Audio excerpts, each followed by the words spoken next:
So last night I finished The Last of Us 2, and it was a very strange game for me in multiple ways. Firstly, I was blown away by the ending. I think the ending was so weird and it was so unlike anything I've ever seen before in a game that I had to honestly just sit there for a moment and think. Also, it was weird for me because my reaction to the game was the polar opposite of what I saw online about this game. When I looked at The Last of Us 2 online, I saw such a negative reception to it that I almost started this game as a joke. I started this game as a meme. I didn't expect myself to finish it or even like it as much as I did, but also I ended up coming away with the opinion that you saw in the title. I think The Last of Us 2 is better than 1 in nearly every way, and even though I hold this opinion and I'm saying it here, I don't want this video to be a comparison. I don't want this video to be me just comparing the qualities of 1 and 2 together, because I recognize the quality of 1. I recognize how influential it was for the industry. I recognize how powerful the story was. More so, I want to talk about how The Last of Us 2 just blew me away and how it made me think about the first game a little differently. Firstly, I want to go into the gameplay.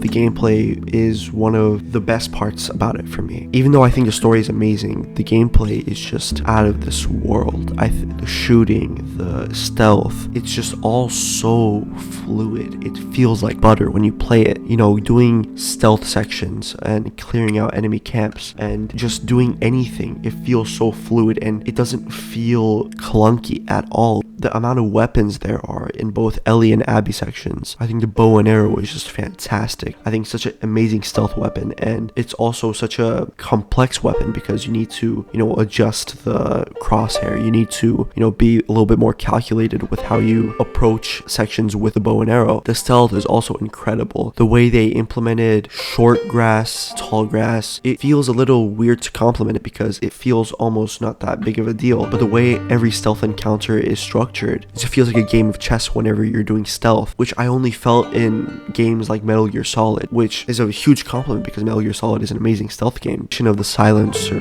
the bow and arrow or crossbow, the prone feature, the traps, it's just all so amazing. And I mentioned this before, but how the game's fluidity helps with, stealth, because not only does it feel good, but it also looks good. But also grabbing enemies and holding them hostage while you're killing other people is probably my favorite gameplay mechanic in any game ever. It almost rivals the grappling hook from Uncharted 4. I know it's in other games, it just makes you feel like James Bond almost. The upgrades are also incredible. I know there are weapon upgrades in The Last of Us 1, but in The Last of Us 2 there's so many different upgrades depending on your playstyle that I just found it to be so great. The skill tree was also incredible. There were so many, little things that ended up making my game experience so much better. And not to say that without the upgrades the game experience wouldn't be good, but there's never a useless skill, which I found to be really compelling because a lot of games will have that in their skill trees. The crafting is also just incredible. It incentivizes you to loot, but also doesn't force you. You can craft arrows, you can craft shotgun shells. There's so much incentive for you to gather.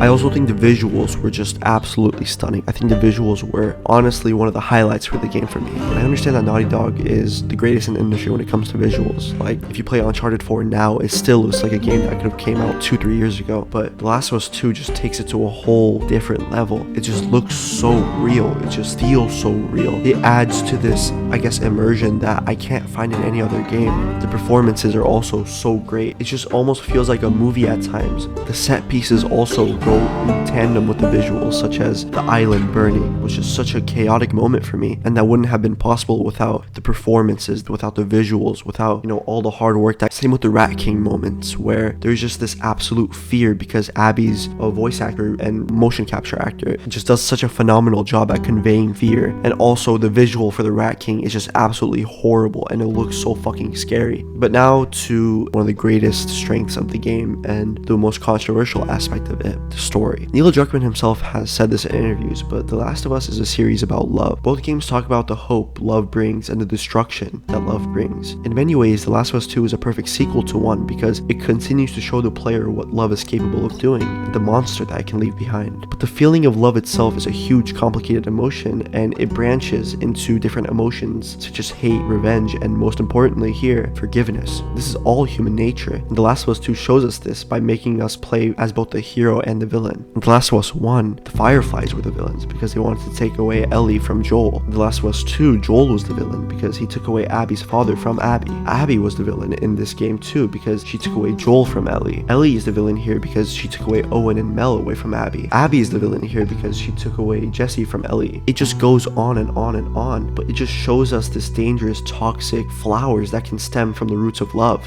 Our inability to let go, our inability to move on. And this is where forgiveness comes in. Abby forgives Ellie by letting her and Dina go after their fight in the theater, but Ellie can't forgive Abby for what she did to Joel. Same way she couldn't forgive Joel for not letting her die in the hands of the Fireflies, which brings us to this beautiful moment in the end where Ellie is holding on to Joel while trying to kill this woman who completely reflects Joel's characteristics and finally letting her go. Then at the end we see the consequences of her bloodlust, with Dina leaving, her 2 fingers gone, and her inability to play Joel's guitar, which was the one thing that made her think of him. At the end of the day, you can say that The Last of Us 1 has a better story than the sequel, and I would understand that because depending on your background, some stories might be more meaningful to you. But to somehow say that The Last of Us 2 doesn't have a good story, when it's some of the most bold storytelling in any medium, is a take that I find absurd and just flat out wrong. Now, this is not to say that I don't recognize the flaws. Like, I understand that the pacing is a little iffy, and I understand that some side characters, such as Jesse, don't get enough attention. But if you seriously think that this game is bad because of the narrative decisions rather than the narrative flaws, then